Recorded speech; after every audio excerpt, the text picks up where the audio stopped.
પ્રધાનમંત્રી નરેન્દ્ર મોદી તારીખ 26ના રોજ દાહોદ જિલ્લાની મુલાકાતે છે, જ્યાં તેઓ 9000 એચપીના પ્રથમ લોકોમોટિવ એન્જિનનું લોકાર્પણ કરશે।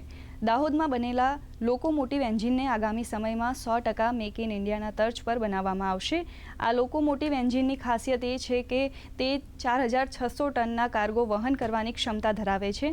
એન્જિનમાં પ્રથમ વખત ચાલક માટે એસી તેમજ ટોયલેટ મૂકવામાં આવ્યા છે અને દુર્ઘટનાથી બચવા માટે કવર સિસ્ટમ પહેલેથી જ લગાવવામાં આવ્યા છે।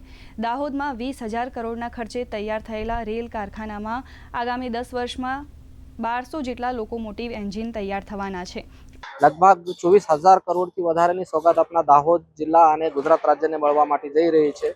તો એની જો તૈયારીઓ છે એ લગભગ પૂરજોશથી ચાલુ છે અને લગભગ 24મી તારીખ સુધી એ પૂર્ણ કરી લેવામાં આવશે। પોલીસના પૂરતો બંદોબસ્ત રાખી દેવામાં આવેલ છે। કલ્ચરલ ઇવેન્ટ વગેરે પણ સારી રીતે થઈ જાય એના માટે પણ પ્રયત્ન કરવામાં આવી રહ્યા છે।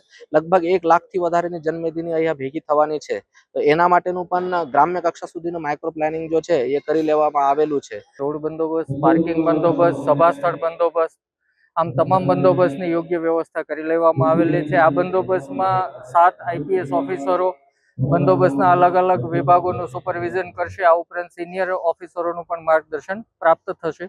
આજરોજ આપના પાછળના વિસ્તારમાં જે છે તમામ બંદોબસ્તની નોકરી વહેંચણીની કામગીરી ચાલી રહી છે।